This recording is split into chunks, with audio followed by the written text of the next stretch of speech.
ಸಾರ್ಥಕ ಆಗ್ತೈತೆ. ದೇವೇಗೌಡರು ಈ ದೇಶದ ಪ್ರಧಾನಿ ನರೇಂದ್ರ ಮೋದಿ ಆಗಬೇಕು ಅಂದಿದ್ದಕ್ಕೂ ಸಾರ್ಥಕ ಆಗ್ತದೆ. ಇಲ್ಲ ಅಂದರೆ ಚಪ್ಪಾಳೆ ಹೊಡೆದು ಹೋಗೋದು ಬಿಟ್ಟರೆ ಏನೂ ಇರಲ್ಲ. ಮನ್ಸು ಯೋಚನೆ ಮಾಡಿ. ನಾ ಏನು ಸಮಯ ಜಾಸ್ತಿ ಕೇಳಲ್ಲ ನಿಮ್ಮನ್ನು. ಓಡಾಡ್ರಿ, ಮನೆ ಮನೆ ಪಾದಯಾತ್ರೆ ಮಾಡಿರಿ, ಕೈ ಮುಗಿರಿ, ಬಿಸಿಲ ಏನೂ ಇಲ್ಲ. ನೀವು ಬರೋ ದಿನ ನಿಮಗೆ ಲಿಸ್ಟ್ ಕೊಟ್ಟಿದ್ದಾರೆ, ರಮೇಶ್ ಗೌಡ ಎಲ್ಲರಿಗೂ ಲಿಸ್ಟ್ ಕೊಟ್ಟಿದ್ದಾರೆ. ತೊಗೊಂಡೋಗಿ ನಿಮ್ಮ ಏರಿಯಾದಲ್ಲಿ ಯಾರಿದ್ದಾರೆ, ನಿಮ್ಮ ಮನೆ ಪಕ್ಕ ಯಾರಿದ್ದಾರೆ, ಎದುರುಗಡೆ ಮನೆ ಯಾರಿದ್ದಾರೆ, ಹಿಂದೆ ಮನೆಯಲ್ಲಿ ಇಷ್ಟೇ.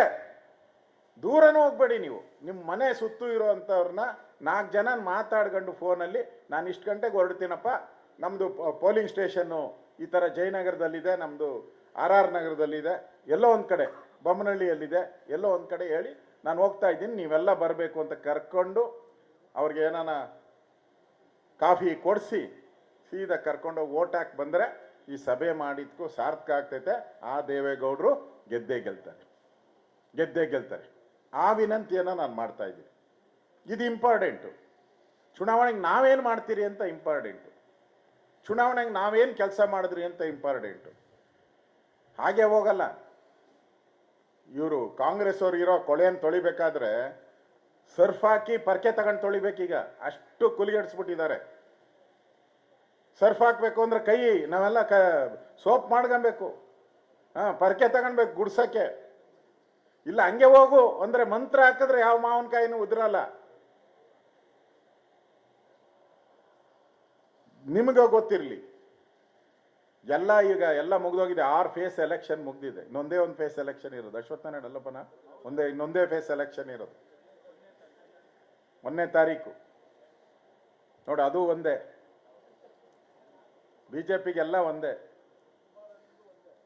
ಕುಮಾರಣ್ಣಂದು ಒಂದೇ, ನಂದು ಅಶೋಕನು ಒಂದೇ. ಇವಾಗ ನಡಿ, ಈಗ ಶುರು ಮಾಡೋಣ.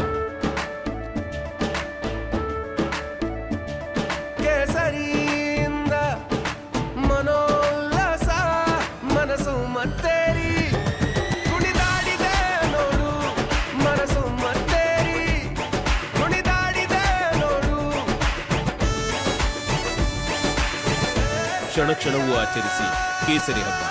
ವಿಮಲ್ ಬಾಯಲ್ಲಿ ಹೇಳಿ ಕೇಸರಿ. ಬಂದಿರೋ ಎಲ್ಲ ಸಮೀಕ್ಷೆಗಳು ಮೊನ್ನೆ ಒಂದು ಸ್ವಲ್ಪ 2ನೇದು 3ನೇದ್ರಲ್ಲಿ ಸ್ವಲ್ಪ ಆಟ ಆಡ್ತಾ ಇದ್ರು ಅವರು. ನಾವು ಹಂಗೆ ಹಿಂಗೆ ನಾವು ಬಂದ್ಬಿಡ್ತೀರಿ ಅಂತ. ಈಗ 4, 5, 6 ಆದಮೇಲೆ ಸದ್ಯ ಇಲ್ಲ ಅವ್ರದೀಗ. ಆ ಚುನಾವಣಾ ಚಾಣಕ್ಯ ಯಾರು? ಪ್ರಶಾಂತ್ ಕಿಶೋರ್ ಓಪನ್ ಆಗಿ ಹೇಳ್ಬಿಟ್ಟು, ಅವ್ರೇನು ನಮ್ಮ ಪಾರ್ಟಿಯವರಲ್ಲ. ಅವರು ವೆಸ್ಟ್ ಬೆಂಗಾಲ್ನ ಮಮತಾ ಬ್ಯಾನರ್ಜಿಗೆ ಅಡ್ವೈಸರ್ ಆಗಿದ್ದವರು. ಅವರು ಬಿಜೆಪಿ ವಿರುದ್ಧವಾಗಿ ಪ್ರತಿ ಸರಿನೂ ಮೋದಿಯವ್ರನ್ನ ಬೈತಾ ಇದ್ರು. ಅವರು ಪ್ರತಿ ಸರಿನೂ ಇವತ್ತಿಗೂ ಬೈತಾ ಇದ್ರು. ಇವತ್ತು ಅವ್ರು ಹೇಳಿದ್ದಾರೆ ಒಂದು ವಾರದಿಂದ, ಯಾರು ಏನೇ ಮಾಡಿದ್ರು ಕೂಡ ನರೇಂದ್ರ ಮೋದಿ ದೇಶದ ಪ್ರಧಾನಿ ಆಗ್ತಾರೆ.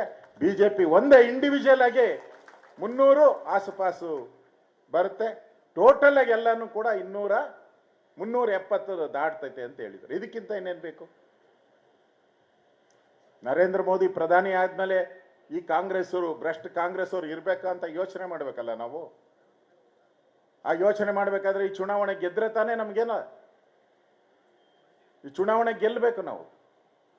ಕರ್ನಾಟಕದಲ್ಲಿರುವಂತ ಈ ಕಾಂಗ್ರೆಸ್, ಲೂಟಿಕೋರರ ಕಾಂಗ್ರೆಸ್ ಏನಿದೆ ನೋಡಿ, ಹೇಳ್ತಾ ಇದ್ದೀನಿ. ಸಿದ್ದರಾಮಯ್ಯನವ್ರು ಹೇಳಿದ್ದಾರೆ, ಅಶೋಕ್ ಅವನಿಗೆ ಲೆಕ್ಕನೇ ಗೊತ್ತಿಲ್ಲ ಅಂತ. ಬಡ್ಜೆಟೇ ಗೊತ್ತಿಲ್ಲ, ನಾನು 15 ಬಡ್ಜೆಟ್ ಮಾಡಿದ್ದೀನಿ ಅಂತ. ಅಣ್ಣ, ಅದೇನು ಹೇಳ್ತಾರಲ್ಲ, ಇದಕ್ಕೆ ಕನ್ನಡಿ ಬೇಕಾ ಅಂತ. ಹಂಗೈ ಇರೋಕೆ ಈಗ ನಾವೇ ನಮ್ಮನೇನೆ ತಗೊಳಪ್ಪ. ನಮ್ಮನೇಲಿ ನಾವು ಸಫಿಷಿಯೆಂಟ್ ಇದ್ದೀರಿ ಅಂತ ಹೇಳಿದ್ರೆ ಸಾಲ ಯಾಕೆ ಮಾಡ್ಬೇಕಪ್ಪ? ನೀನು ಹೋಗಿ ಸಾಲ ಮಾಡ್ತೀಯ, ಕಂಡೋರ್ ಮನೆ ಬಾಗಲ್ ನಿಂತ್ಕೊಂಡು ಸಾಲ ಕೇಳ್ತೀಯ ಅಂದಮೇಲೆ ನಿನ್ ಬಡ್ಜೆಟ್ ಎಲ್ಲಿ ಬಂತು? ನಿಂತು ಸಾಲಗಾರ ಆಗಿದೆಯಲ್ಲ. ಇವತ್ತು ಸಾಲ ಕೊಡೋರು ಇಲ್ಲ. ಲಕ್ಷಾಂತರ ಕೋಟಿ ಸಾಲ ಮಾಡ್ತಾ ಇದ್ದಾರೆ, ದುಡ್ಡಿಲ್ಲ.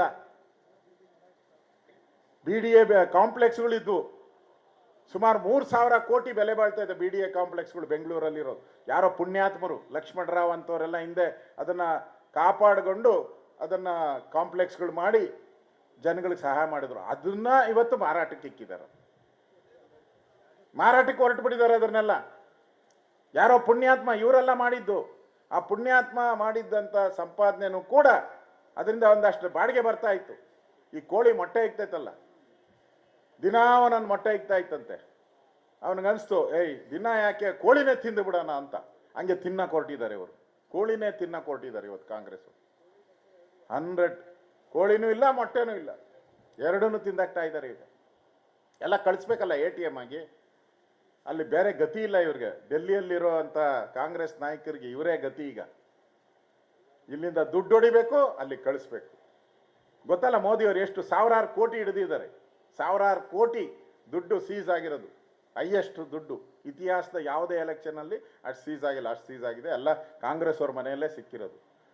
ಒಬ್ಬ ಮಂತ್ರಿ ಮನೆಯಲ್ಲಿ, ಕಾಂಗ್ರೆಸ್ಸಿನ ಮಂತ್ರಿ ಮನೆಯಲ್ಲಿ 60 ಕೋಟಿನೋ ಏನೋ ಸಿಕ್ಕಿದೆ. ಮಂತ್ರಿ ಮನೆಯಲ್ಲ, ಅವನು PA ಮನೆಯಲ್ಲಿ.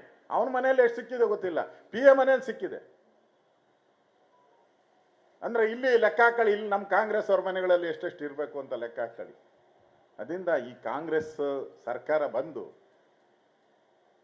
ಈ ಕರ್ನಾಟಕದ ಒಂದು ಚರಿತ್ರೆ ಇತ್ತು. ನಾನು ರೆವಿನ್ಯೂ ಮಿನಿಸ್ಟರ್ ಆಗಿದ್ದೆ. ನಾನು ಇಡೀ ದೇಶದಲ್ಲಿ GDP ಅಂತ ಇರ್ತೈತೆ ಒಂದೊಂದು ರಾಜ್ಯಕ್ಕೆ. ಅಂದ್ರೆ GDP, ಒಳ್ಳೆ GDP ಇದ್ರೆ ಆ ರಾಜ್ಯ ಸುಭಿಕ್ಷವಾದಂಥದ್ದು ಅಂತೇಳಿ. ವಿಜಯನಗರ ಸಾಮ್ರಾಜ್ಯ ಇರ್ತೈತಲ್ಲ, ದೇಶದಲ್ಲಿ ಬೇರೆ ಬೇರೆ ಸಾಮ್ರಾಜ್ಯನೂ ಇತ್ತು. ವಿಜಯನಗರ ಸಾಮ್ರಾಜ್ಯ ಅಂದ್ರೆ ತುಂಬಿ ತುಳಿತಾ ಇತ್ತು, ಚಿನ್ನ ರತ್ನ ಎಲ್ಲ ಅಳೆದು ಮಾರ್ತಾ ಇದ್ರು ಅಂತೇಳಿ. ನಮ್ಮ ರಾಜ್ಯನೂ ಕೂಡ, ನಮ್ಮ ರಾಜ್ಯ ಮಹಾರಾಷ್ಟ್ರ, ಇದು ತಮಿಳ್ನಾಡು, ಇವೆಲ್ಲನೂ ಕೂಡ ಡೆಲ್ಲಿ, ನಾವು GDPಗಿಂತ ಜಾಸ್ತಿ ಇದ್ದೀರಿ ನಾವು. ಅಂದ್ರೆ ನಮ್ದು ದೇಶದ GDP ಇದೆಯಲ್ಲ, ಅದಕ್ಕಿಂತ ನಾವು ಮೇಲೆ ಇದ್ರಿ. ದೇಶದ ಆದಾಯಕ್ಕಿಂತ ನಮ್ದು GDP ಜಾಸ್ತಿ ಇತ್ತು. ಮೊದಲನೇ ಬಾರಿ ಕರ್ನಾಟಕದ ಇತಿಹಾಸದಲ್ಲಿ, ಮೊದಲನೇ ಬಾರಿ ಕಳೆದ 50 ವರ್ಷದಲ್ಲಿ ನಮ್ಮ GDP ಮೈನಸ್ ಔಟ್ ಇದೆ. ಕರ್ನಾಟಕದ್ದು ಮೈನಸ್ ಔಟ್ ಇದಿರಿ. ಮುಂದಿನ ವರ್ಷನೂ ಮೈನಸ್ಸೇ. ಮುಂದಿನ ವರ್ಷನೂ 1 ಲಕ್ಷ ಕೋಟಿ ಸಾಲ ಮಾಡ್ಬೇಕು ನಾವು. ಈ ಸ್ಥಿತಿಗೆ ಸಿದ್ದರಾಮಯ್ಯನವರು ನಮ್ಮನ್ನ ತಂದಿದ್ದಾರೆ. ಇವತ್ತು ಒಬ್ಬೊಬ್ಬರ ಮನುಷ್ಯದ ಮೇಲೇನೂ ಸುಮಾರು 97-98 ಸಾವಿರ ನೀವು ಸಾಲ ಮಾಡಿಲ್ಲ, ಆದ್ರೆ ನಿಮ್ಮ ಮೇಲೆ ಎಲ್ಲರ ಮೇಲೆ ಸಾಲ ಇದೆ. ಇವತ್ತು ನಮ್ಮ ಕರ್ನಾಟಕದ ಎಲ್ಲ 7 ಕೋಟಿ ಜನ ಇದಾರಲ್ಲ, ಎಲ್ಲರ ತಲೆ ಮೇಲೂ ಸಾಲ ಎಳೆದಿದೆ ಸಿದ್ದರಾಮಯ್ಯ. ಅದರಿಂದ ಈ ಸರ್ಕಾರ ಇಷ್ಟು ವರ್ಷಾಗಿ ಇರುವಂತ ಸರ್ಕಾರವನ್ನ ನಾವು ಇವತ್ತು ನೋಡ್ತಾ ಇದ್ದೀವಿ. ಈ ಬದಲಾವಣೆಯನ್ನ ಬಯಸಬೇಕಾದ್ರೆ ಈ MLC ಚುನಾವಣೆಗಳಿಂದನೇ ಬದಲಾವಣೆಗಳನ್ನ ಬಯಸಬೇಕು. ನಾವು ಮೋದಿ ಅವರಿಗೆ ಒಂದು ಸ್ಟ್ರೆಂತ್ ಕೊಡ್ಬೇಕಲ್ಲ. ನಾವು ಇದು ಗೆದ್ದಿದ್ದೀರಿ, ಜನಕ್ಕೂ ಒಂದು ಕಾನ್ಫಿಡೆನ್ಸ್ ಕೊಡ್ಬೇಕು. ನಾವು ಇದನ್ನು ಗೆದ್ದಿದ್ದೀರಿ ಅನ್ನೋ ಕಾನ್ಫಿಡೆನ್ಸ್ ಅನ್ನ ನಾವು ಕೊಡಬೇಕಾಗಿದೆ. ಆ ದೃಷ್ಟಿಯಿಂದ ಇವತ್ತು ಕುಮಾರಣ್ಣ ಅವರು, ನಮ್ಮ JDSನ ಅಧ್ಯಕ್ಷರಾದಂಥ ರಮೇಶ್ ಗೌಡರು, ನಮ್ಮ ಎಲ್ಲ ಇತರ ಮುಖಂಡರೆಲ್ಲರೂ ಕೂಡ ಸಭೆ ಕರೆದಿರುವಂಥದ್ದು ಇದೇ ಉದ್ದೇಶ ಇಟ್ಕೊಂಡು ಕರೆದಿದ್ದಾರೆ. ಈ ಉದ್ದೇಶದಲ್ಲಿ ನಾವೆಲ್ಲರೂ ಕೂಡ ಕೆಲಸ ಮಾಡೋಣ. ಆ ದೇವೇಗೌಡರನ್ನ ಗೆಲ್ಸೋಣ. ಇವತ್ತು ಕರ್ನಾಟಕದಲ್ಲಿರುವಂಥ ಸರ್ಕಾರ ಏನಿದೆ ಅದು ನಾವು ನೋಡ್ತಾ ಇದ್ದೀರಿ. ಕಳೆದ 1 ವರ್ಷದಲ್ಲಿ ಕಾನೂನು ಸುವ್ಯವಸ್ಥೆ ಅನ್ನೋದು ಇಲ್ಲೇ ಇಲ್ಲ. ಯಾರು ಹೋಮ್ ಮಿನಿಸ್ಟ್ರು ಅನ್ನೋದು ಯಾರಿಗೂ ಗೊತ್ತೇ ಇಲ್ಲ. ಹೋಮ್ ಮಿನಿಸ್ಟ್ರನ್ನ ಬಿಟ್ಬಿಟ್ಟು ಬೇರೆಯವರೇ ಹ್ಯಾಂಡಲ್ ಮಾಡ್ತಾ ಇದ್ದಾರೆ. ಹೋಮ್ ಮಿನಿಸ್ಟ್ರನ್ನ ಬಿಟ್ಬಿಟ್ಟು ಬೇರೆಯವರೇ ಹ್ಯಾಂಡಲ್ಗಳು ಮಾಡ್ತಾ ಇದ್ದಾರೆ ಹೋಮ್ ಮಿನಿಸ್ಟ್ರಿ. ಅವ್ರಿಗೇನು ಬೆಲೆ ಕೊಟ್ಟಂಗೆ ಕಾಣಿಸ್ತಾ ಇಲ್ಲ ನನಗೆ. ಎಲ್ಲ ಇವರೇ ಮಾಡ್ತಾ ಇದ್ದಾರೆ. ಇವತ್ತು ನೋಡಿದೆ, ಸರಾಸರಿ ದೇಶದ ಇದರಲ್ಲಿ 45% ಜಾಸ್ತಿ ಆಗಿದೆ ಕ್ರೈಮ್ ರೇಟ್ ಈ ವರ್ಷ. 45% ಕ್ರೈಮ್ ರೇಟು ಜಾಸ್ತಿ ಆಗ್ಬಿಟ್ಟಿದೆ ಈ ರಾಜ್ಯದಲ್ಲಿ.